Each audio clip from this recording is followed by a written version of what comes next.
So the good hand of God. Do you guys remember writing that song, what that was like in that session? So Jessica actually sent me a voice memo, and I listened to it and came up with a chorus together. I remember sending it to you. And so we got together for a songwriting session, and we started writing from that chorus. This was also my first time getting to sit down and write a song with you all. Yeah. It was a new experience. I only had the boldness to send it To Kimberly. It was impact from a message that I had heard about the good hand of God, just thinking about how God is sovereign, but he's always good. Yeah, right. And that's the Song of Moses, where that song comes from too, right? Yes. And so you see the faithfulness of God through Moses' leadership, through the Israelites, a story of them wandering in the desert and God continuing to be faithful, not giving up. So we had just read through a book with our kids, we homeschool, and in that book, it was talking about how God had led them out of Egypt and through the Red Sea. And the first thing that they did when they crossed the Red Sea was they lifted up a song of praise to God, that the horse and the riders he thrown into the sea. Like, it was God's faithfulness that delivered them and kept them throughout their journey. Then we get to the bridge. Kind of the goal of what we wanted to do, which was to proclaim who he is, his sovereignty. Yeah. I remember seeing the Lord is his name, thinking that goes somewhere because it was just so incredibly powerful. My Bible, specifically being a Spurgeon commentary, had a really neat section of descriptive words. It was very simple. It was scripture of sovereign and holy, awesome and mighty. These are solid, simple words that hold so much truth and power. The simplicity of the chorus, just like I'm choosing to trust in the power of the good hand of God. I think people just really resonate with that and need that prayer and that reminder in their life, and they connect with that.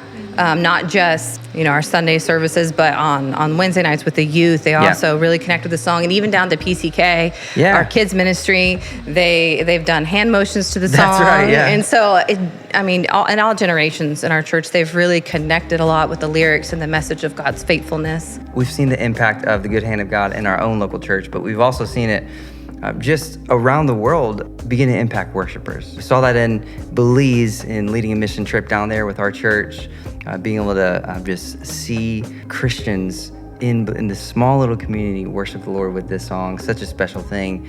And then fast forward to, I went with my parents to Cuba to lead a conference for musicians and worship leaders all over the country coming together for this one worship camp. I remember one of the mornings, the talk was actually on the Song of Moses, and I thought, man, how cool would it be if we were able to lead this song here in Cuba?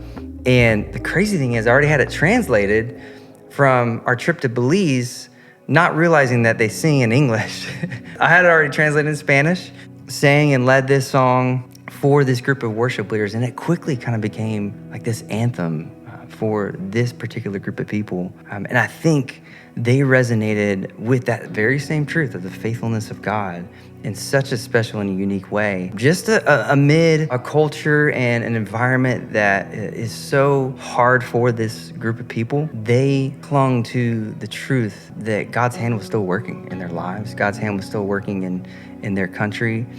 That the church was growing stronger, God was still moving. Then the leaders and the pastors and the musicians took this song back to their own churches around the country, and we began to start getting videos of them leading it in their own churches, in their own homes. What was that like for y'all to see that? I remember the first time that I saw it, realizing like the impact that songwriting can have, not just to your church, but around the world. These people in another country were also singing these same songs of the faithfulness of God. Like how much they were connecting with the lyrics, and who knows what's going on in their hearts and their lives, but that across to another country, that somebody could latch on to the same truth and find the same comfort. And it was just really cool to watch them connect with it. Seeing the joy on their faces and knowing where this originated from, just us around this piano, but not having any idea how far that was going to go. The second verse,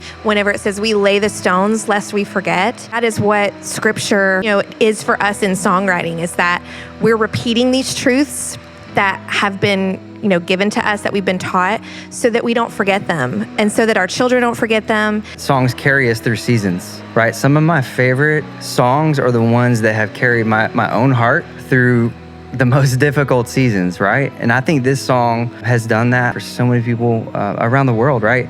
There was a group of worship leaders that reached out and they said, hey, we love this song. We've been singing it in Cuba. We want to do a Spanish version of it. And I was like, man, that's great. That's awesome. How can we help? And he's like, no, we want to collaborate with you all. We'll do all the vocals and we'll send them to you and you can mix them back in and then re-release The Good Hand of God, but the Spanish version, which is called La Mano de Dios. We've been working with those worship leaders in Cuba to create a Spanish version that is going to be able to impact even more people in those cultures. And it's just such a special thing being able to experience God move in this way through a simple little chorus idea. We are so excited about this Spanish version of The Good Hand of God that was written right here in our church, impacting people all around the world with the truth of God. Confianza en la mano de Dios, no hay salvación si no fue